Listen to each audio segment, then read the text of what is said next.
Hi friends, எல்லோரும் எப்படி இருக்கீங்க? நாங்கள் ரொம்ப நல்லாயிருக்கோம். எல்லோரும் அதே மாதிரி நல்லா இருப்பீங்க அப்படின்ற நம்பிக்கையோட நம்ம வீடியோ ஸ்டார்ட் பண்ணிடலாம். அன்றைக்கி வந்து பார்த்திங்கன்னா வியாழக்கிழமை ஈவினிங் ஏதாச்சும் ஸ்நாக்ஸ் செஞ்சு சாப்பிட்லாம் போல் இருந்துச்சு. சரி சமோசா வந்து செய்யலாம் அப்படின்னு சொல்லிட்டு ஃபர்ஸ்ட் டைம் நான் வந்து ட்ரை பண்ணேன் சமோசா. கொஞ்சம் நல்லாவே வந்திருந்தது. டேஸ்ட் வந்து நல்லா இருந்துச்சு. ஆனால் ஷேப்பில் வந்து கொஞ்சம் சொதப்பிட்டேன். அதுக்கு வந்து நான் 1/4 கிலோ மைதா, கொஞ்சமாக உப்பு, அப்புறம் 2 டேபிள் ஸ்பூன் ஆயில் வந்து ஆட் பண்ணியிருக்கேன். ஆட் பண்ணிவிட்டு நல்லா மிக்ஸ் பண்ணிவிட்டு கொஞ்சம் கொஞ்சமாக தண்ணி தெளித்து பிசைஞ்சு எடுத்துக்கலாம். நல்லா கெட்டியாக ஒரு பூரி மாவு மாதிரி பிசைஞ்சிட்டு மேலே வந்து கொஞ்சமாக ஆயில் வந்து ஆட் பண்ணிவிட்டு ஒரு 20 மினிட்ஸ் வந்து நம்ம ஊற வச்சுக்கலாம். இது நல்லா ஊறதுக்கிட்டேயும் நம்ம வந்து ஸ்டஃபிங் வந்து ரெடி பண்ணிக்கலாம். நான் வந்து ஸ்டஃபிங்க்கு வந்து கொண்டக்கடலையும் உருளைக்கிழங்கும் தான் எடுத்திருக்கேன் இன்றைக்கி. கொண்டக்கடலையை வந்து 8 மணி நேரம் நல்லா காலையிலேயே வந்து ஊற போட்டுட்டேன். அது ஊறினதுக்கப்புறம் வேக வச்சும் எடுத்துக்கிட்டேன். சமோசா கூட வந்து குடிக்கிறதுக்காக டீ போடணும் இல்லையா, அதுக்காக பால் வந்து ஊற்றி அடுப்பில் வச்சுட்டேன். இப்போ ஒரு பக்கம் வந்து ஸ்டஃபிங் செய்ய ஸ்டார்ட் பண்ணிட்டேன். நான் வந்து மார்னிங்கே உருளைக்கிழங்கு வந்து வறுவலுக்காக வேக வச்சுருந்தேன். அதுலேருந்து ஒரு 2 உருளைக்கிழங்கு மட்டும் எடுத்து வச்சுருந்தேன்.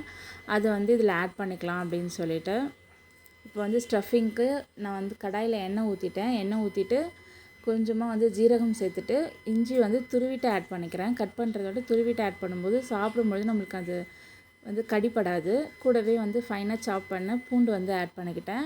கூட 2 பச்சை மிளகாயை நல்லா குட்டி குட்டியாக கட் பண்ணிவிட்டு ஆட் பண்ணிவிட்டு ஒரு 2 நிமிஷம் நல்லா எண்ணெயில் வந்து வதக்கிக்கலாம். 2 நிமிஷம் வதங்கினதுக்கப்புறம் எல்லோரும் வந்து மோஸ்ட்லி பச்சை பட்டாணி வந்து ஆட் பண்ணுவாங்க. நான் வந்து ஒரு ஹோட்டலில் சாப்பிட்டேன். ஸோ அந்த டேஸ்ட்டுக்காக கொண்டக்கடலை வந்து சேர்த்துருந்தாங்க. ரொம்பவே நல்லா இருந்துச்சு. அதனால நான் கொண்டக்கடலை தான் எடுத்து வேக போட்டிருந்தேன் இன்றைக்கி. கொண்டக்கடலை, அப்புறம் வந்து தனி மிளகாத்தூள், தனியாத்தூள், அப்புறம் கொஞ்சம் கரம் மசாலா, சீரகத்தூள் எல்லாமே வந்து ஆட் பண்ணிக்கலாம். தேவையான அளவு உப்பு வந்து ஆட் பண்ணிவிட்டு நல்லா வந்து மிக்ஸ் பண்ணிக்கலாம். மிக்ஸ் பண்ணிவிட்டு கூட வந்து உருளைக்கிழங்கையும் நம்ம வந்து ஆட் பண்ணிக்கலாம். இந்த ஸ்டேஜில் ஆட் பண்ணிவிட்டு நல்லா மிக்ஸ் பண்ணிவிட்டு நான் வந்து மேஷர் வச்சு நல்லா மசிச்சு விட்டுக்கிறேன். இதை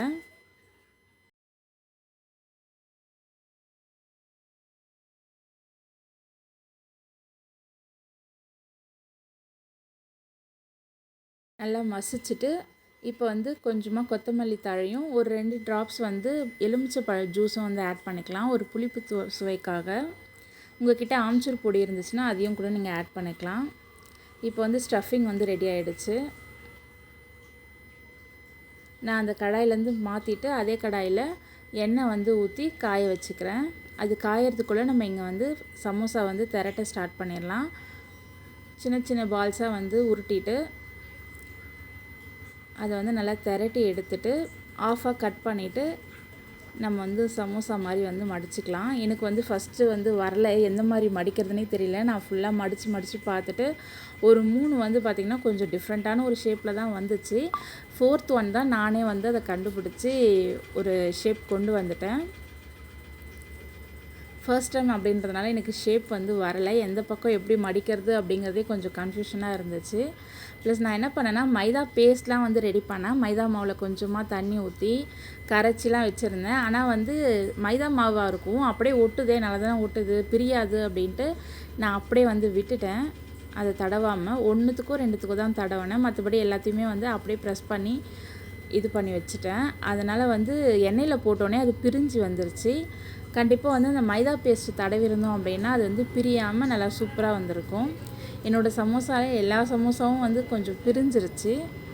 எண்ணெயிலையும் வந்து கொஞ்சம் வெளியில் வந்ததுனால எண்ணெயும் கொஞ்சம் ஒரு மாதிரி கரிஞ்சிற மாதிரி ஆகிடுச்சு. ஆனால் மற்றபடி டேஸ்ட்லாம் நல்லா தான் இருந்துச்சு. நான் வந்து அப்படியே பாருங்கள், வெறும்னே அப்படியே ப்ரெஸ் பண்ணி விட்டுட்டேன், அந்த மைதாலாம் தடவாமல். ஓரளவுக்கு சமோசா மாதிரி ஷேப் வந்து எடுத்துகிட்டு வந்தாச்சு. இப்போ வந்து இதை எண்ணெயில் போட்டு பொரிக்கணும். இது ரெடி பண்ணுறதுக்குள்ளே வந்து எண்ணெய் காஞ்சிருச்சு. நான் வந்து ஒன்று ஒன்றா ஆட் பண்ணேன்.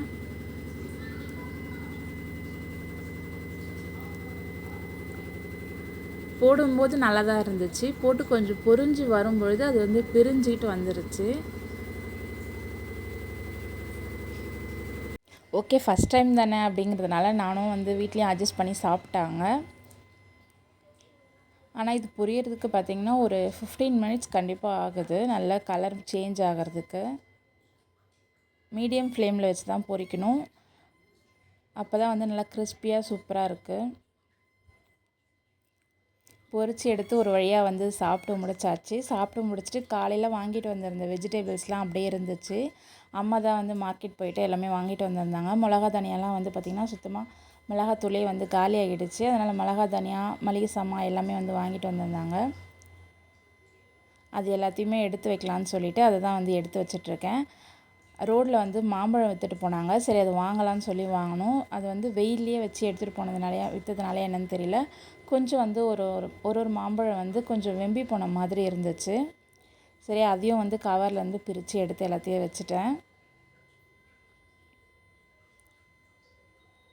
எல்லா காயும் வந்து எடுத்து ஃப்ரிட்ஜில் அரேஞ்ச் பண்ணி வச்சுட்டு, பச்சை மிளகாயுமே வந்து காம்பெல்லாம் கிள்ளிட்டு ஒரு கிளாஸ் ஜாரில் போட்டு அதையும் வந்து எடுத்து வச்சாச்சு. இது வந்து காலையில் வந்து பார்த்திங்கன்னா பால் வந்து திரிஞ்சிருந்துச்சு. அதை வந்து பன்னீர் மட்டும் வடிகட்டி எடுத்து வச்சுருந்தேன்.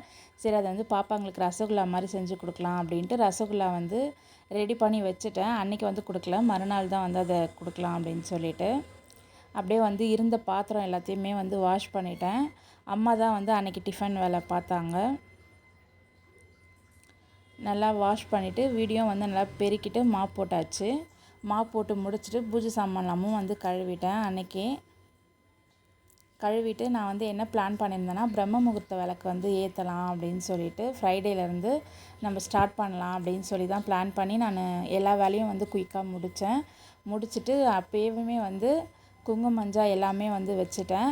ரொம்ப நாள் ஆச்சு நான் குபேர பானையில் வந்து போட்டு வச்சது. சரி அதையும் வந்து எடுத்து க்ளீன் பண்ணி வச்சிடலாம் அப்படின்னு சொல்லிட்டு அதையும் வந்து வாஷ் பண்ணி வச்சுருந்தேன். அதையும் வந்து இப்போ ஃபில் பண்ணி மறுபடியும் வைக்கணும். குபேர பானையில் வந்து ஃபுல்லாக மஞ்சள் தடவி குங்குமம் வச்சுட்டேன். இப்போ வந்து ஃபஸ்ட்டு ஒரு பெரிய பானையில் நம்ம அரிசி தான் வந்து ஆட் பண்ணணும், பச்சை அரிசி. அது நிறைய நல்லா பச்சை அரிசியை வந்து ஆட் பண்ணிக்கலாம். குபேர பானை வச்சு நம்ம வழிபடும் பொழுது நம்மளுக்கு வந்து லக்ஷ்மி கடாட்சம் கிடைக்கும் அப்படின்னு சொல்லி ஒரு ஐதீகம். ஃபஸ்ட்டு பானை ஃபுல்லாக நான் வந்து அரிசியை வந்து ஆட் பண்ணிட்டேன். ஃபுல்லாக பச்சரிசியை போட்டுட்டு கூட வந்து ஒரு 5 ரூபாய் காயின் வந்து நம்ம உள்ளே வைக்கணும்.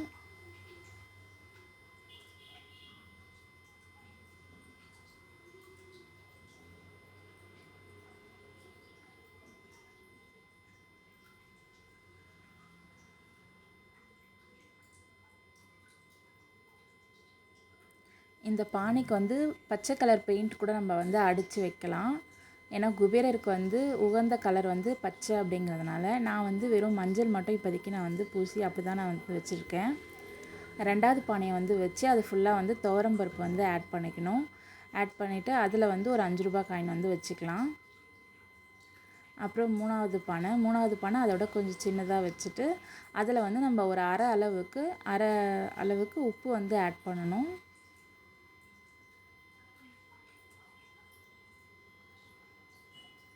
உப்பு வந்து ஆட் பண்ணிவிட்டு அதுலேயுமே நம்ம வந்து ஒரு 5 ரூபாய் காயின் வந்து வைக்கணும். நம்ம எப்போவுமே ஒரு புதுசாக வீடு பால் காய்ச்சுறோம் அப்படின்னா கூட அதுலேயும் வந்து நம்ம அங்கே வந்து அரிசி, துவரம்பருப்பு, உப்பு இதெல்லாம் தான் வச்சு வழிபடுவோம். ஸோ அதே கான்செப்ட் தான். எப்போவும் வந்து நம்ம பூஜை ரூமில் அரிசி, துவரம்பருப்பு, உப்புலாம் வச்சு நம்ம கும்பிடும் பொழுது நம்மளுக்கு வந்து அதில் வந்து எந்த ஒரு குறையும் இல்லாமல் நம்மளுக்கு அரிசி எல்லாமே வந்து கிடைக்கும் அப்படின்னு சொல்லி ஒரு ஐதீகம். இப்போ இந்த உப்பு மேலே வந்து நான் ஃபுல்லாக வந்து வெள்ளி காசு என்கிட்ட கொஞ்சம் இருந்துச்சு. அது அப்புறம் வந்து இருக்கக்கூடிய நம்ம காயின்ஸ்லாம் கூட அதில் வந்து ஆட் பண்ணி வைக்கலாம். நம்மளுக்கு வந்து அது மேலே வந்து தெரியணும் அந்த காசு. எல்லாமே வச்சுட்டு நான் ரெடி பண்ணி பூலாம் கூட வந்து வச்சுட்டேன். நெக்ஸ்ட் டே மார்னிங் வந்து பிரம்ம முகூர்த்த விளக்கு ஏற்றலாம் அப்படின்னு சொல்லிட்டு எல்லாமே ரெடி பண்ணிட்டு தான் போனேன். ஆனால் வந்து என்னென்னா என்னால் அடுத்த நாள் காலையில் சீக்கிரமாக எழுந்துக்க முடியல, லேட் ஆகிடுச்சு. அதனால் இந்த வாரம் வந்து என்னால் பிரம்ம முகூர்த்த விளக்கு ஏற்ற முடியல. மார்னிங் எழுந்து நான் வந்து கோலம் போட்டுட்டேன், வெள்ளிக்கிழமை அப்படிங்கிறதுனால.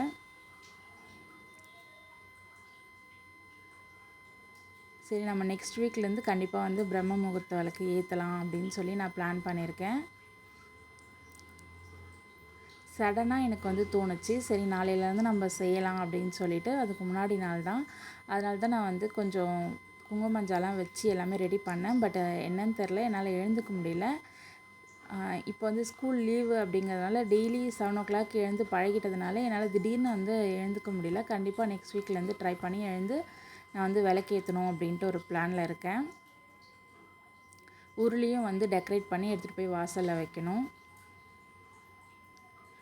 வச்சுட்டு நான் வந்து சமைச்சிட்டு கடைக்கு கிளம்பணும். ஏன்னா ஹஸ்பண்ட் வந்து இன்றைக்கி ஒரு மீட்டிங்க்காக போகிறாங்க. அதனால் கடை வந்து ஃபுல்லாக நான் தான் இருக்க மாதிரி இருக்கும் கடையில். அதனால் காலையிலே வந்து ரொம்ப சிம்பிளாக மிளகாய் கிளி சாம்பாரும் உருளைக்கிழங்கு வறுவலும் வந்து செஞ்சுட்டு கடைக்கு வந்து கிளம்பிட்டேன் நான் வரதுக்கு ஈவினிங் வந்து பார்த்திங்கன்னா ஒரு 5 o'clock கிட்ட ஆகிடுச்சு. வீட்டுக்கு வந்துட்டு நல்லா ஃப்ரெஷ் ஆகிட்டு நான் வந்து விளக்கேற்றணும் ஈவினிங்கு.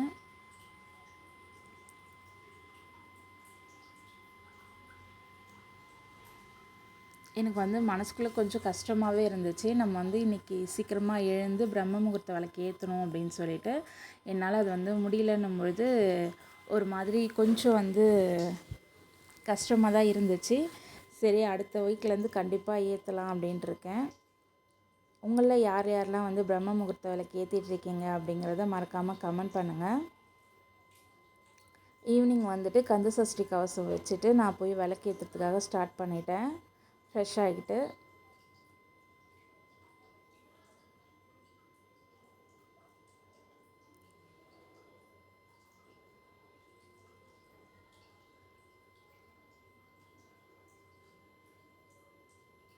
ஃபுல்லாக விளக்கேற்றிட்டு பத்தியும் வந்து காமிச்சிட்டேன்.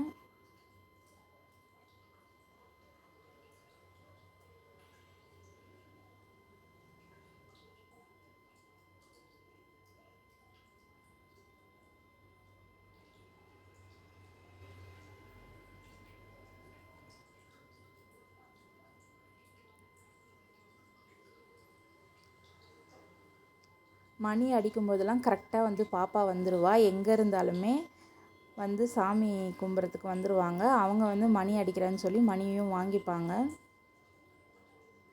சாமி கும்பிட்டு முடிச்சுட்டு டின்னருக்கு வந்து ப்ரிப்பேர் பண்ணுறதுக்காக ஸ்டார்ட் பண்ணிட்டேன்.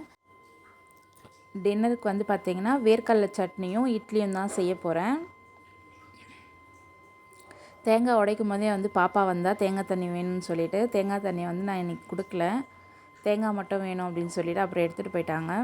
அம்மா கிட்ட வந்து வேர்க்கடலையை வறுத்து கொடுத்துருந்தேன். அந்த தோல் கொஞ்சம் எடுத்து கொடுக்க சொல்லி பாப்பா வந்து அதை எடுத்துகிட்டு வந்துட்டு அவள் வந்து புடைக்கிற மாதிரி இது பண்ணிகிட்டு இருந்தா. நார்மலாக வேர்க்கடலை சட்னி தான். தேங்காய், உப்பு, பூண்டு, கொஞ்சமாக புளி, அப்புறம் வந்து மிளகாய், வேர்க்கடலை வந்து தோல் உரிச்சது வறுத்துட்டு தோல் உரித்த வேர்க்கடலை ஆட் பண்ணி சட்னி வந்து அரைச்சிட்டேன். நான் எப்போவுமே இப்படி தான் சிம்பிளாக தான் செய்வேன். முடிச்சுட்டு இட்லி வந்து பார்த்திங்கன்னா நான் துணி ஊற்றி வந்து இந்த வாட்டி ட்ரை பண்ணேன். நான் எப்போவுமே வந்து எண்ணெய் தடவி தான் ஊற்றுவேன். இந்த வாட்டி வந்து துணி சரி கொஞ்சம் துணி இருந்துச்சு, அதை போட்டு ஊற்றலாம் அப்படின்னு சொல்லி ஊற்றி ட்ரை பண்ணேன். அவ்வளோதான், வீடியோட எண்டுக்கு வந்துட்டோம். இந்த வீடியோ உங்களுக்கு பிடிச்சிருந்ததுன்னா லைக் பண்ணுங்கள். நீங்கள் பண்ணுற ஒரு சின்ன லைக் எனக்கு வந்து ஒரு பெரிய மோட்டிவேஷனாக இருக்கும். என்னோடய வீடியோ வந்து ரெகுலராக பார்க்குறதுக்கு சேனலை மறக்காமல் சப்ஸ்கிரைப் பண்ணி வச்சுக்கோங்க. அப்புறம் உங்கள் ஃப்ரெண்ட்ஸ் அண்ட் ஃபேமிலியோட ஷேர் பண்ணுங்கள். தேங்க்யூ ஃபார் வாட்சிங் ஃப்ரெண்ட்ஸ். பாய்.